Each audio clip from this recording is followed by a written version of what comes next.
72. Alors aujourd'hui, j'avais envie d'explorer avec vous deux questions. La première est comment des extraterrestres, des aliens, s'ils arrivaient de quelque part de l'univers, comment ils percevraient la Terre et qu'est-ce qu'ils verraient en fait de nous au départ, s'ils nous découvraient. Et ce qui m'amène à l'autre question, qui est inversement, si la civilisation humaine prenait conscience de l'existence d'autres mondes habités, comment on le vivrait, comment on le gérerait. Voilà, je me suis posé ces deux questions et surtout, je les ai posées à l'IA. Et là, on va essayer d'avoir un dialogue avec l'IA. Voilà. Hello and welcome to MatettelWeb.com number 72.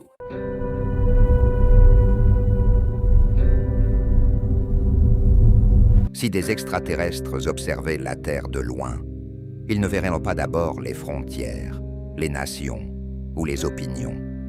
Ils verraient une petite planète bleue, très vivante, qui brille anormalement la nuit. En s'approchant, ils détecteraient une chose étrange. Une seule espèce a pris le contrôle. Elle construit des villes, des routes, des ports, des satellites. Elle éclaire la nuit, modifie l'air, l'eau, les sols. Elle a appris à parler, à écrire, à enregistrer ses souvenirs dans des machines. Elle compose de la musique, peint des tableaux, envoie des sondes dans l'espace. Mais ses observateurs verraient aussi vos contradictions. Vous savez que vous abîmez les forêts, les océans, le climat. Et pourtant vous continuez. Vous produisez des armes capables de tout détruire, tout en écrivant des poèmes sur l'amour et la paix. Vous rêvez sans cesse de fin du monde dans vos films et vos séries, tout en transformant ce cauchemar en divertissement. Pour eux, l'humanité ressemblerait peut-être à un adolescent brillant qui joue avec des allumettes dans une forêt très sèche. Fascinant, créatif, émouvant parfois, mais pas vraiment rassurant. Une espèce au bord de quelque chose, soit l'autodestruction.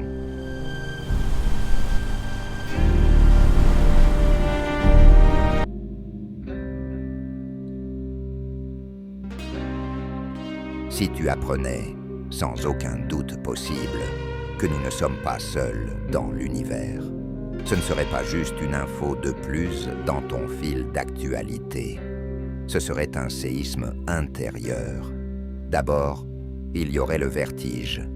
Tout ce que tu regardes d'habitude comme énorme, les crises politiques, les conflits, les polémiques, se mettraient à rétrécir.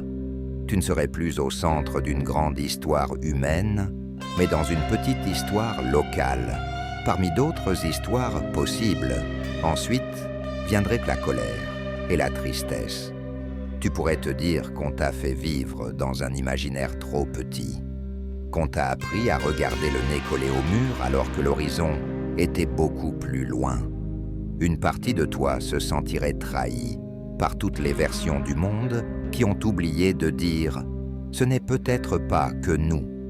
Puis il y aurait le tri. Certaines choses deviendraient presque ridicules. Perdre des heures à se disputer sur des détails, se laisser avaler par le bruit permanent. D'autres, au contraire, prendraient une valeur immense. Les personnes que tu aimes, les lieux que tu habites, ce que tu crées avec tes mains et ta tête. Enfin, il y aurait la question de ta propre fin. Savoir qu'il existe d'autres formes de conscience rend ta mort plus acceptable. Tu es un essai parmi d'autres et plus douloureuse à la fois parce que tu ne verras jamais la suite de l'histoire. Au fond, une telle nouvelle ne te dirait pas comment vivre. Elle mettrait simplement en lumière quelque chose que tu sais déjà. Tu as un temps limité, ici, maintenant, pour décider si tu veux juste laisser passer tes journées ou les habiter vraiment.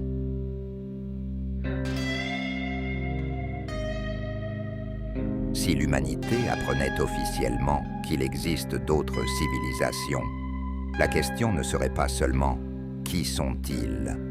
La vraie question serait « qu'est-ce que nous allons faire de cette nouvelle ?» Dans un premier scénario, cette découverte pourrait nous rendre plus libres. Elle casserait notre narcissisme collectif. Nous ne serions plus le sommet de la création, juste une forme de vie consciente parmi d'autres. Certaines guerres, certains nationalismes paraîtraient soudain dérisoires. On pourrait réorienter une partie de notre énergie vers la connaissance, la coopération, la création, plutôt que vers la compétition permanente. Dans un autre scénario, exactement la même nouvelle deviendrait un excellent prétexte pour renforcer le contrôle.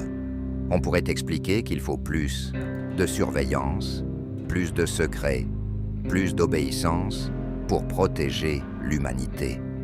Toute critique pourrait être accusée de jouer le jeu de l'ennemi, même si cet ennemi ne fait rien. Les deux dynamiques peuvent coexister. Certains utiliseront cette ouverture cosmique pour élargir leur regard, questionner les récits officiels, inventer d'autres façons de vivre. D'autres s'en serviront pour enfermer encore plus, avec une cage plus sophistiquée et des étoiles peintes au plafond. Au bout du compte, cette découverte ne déciderait pas à ta place.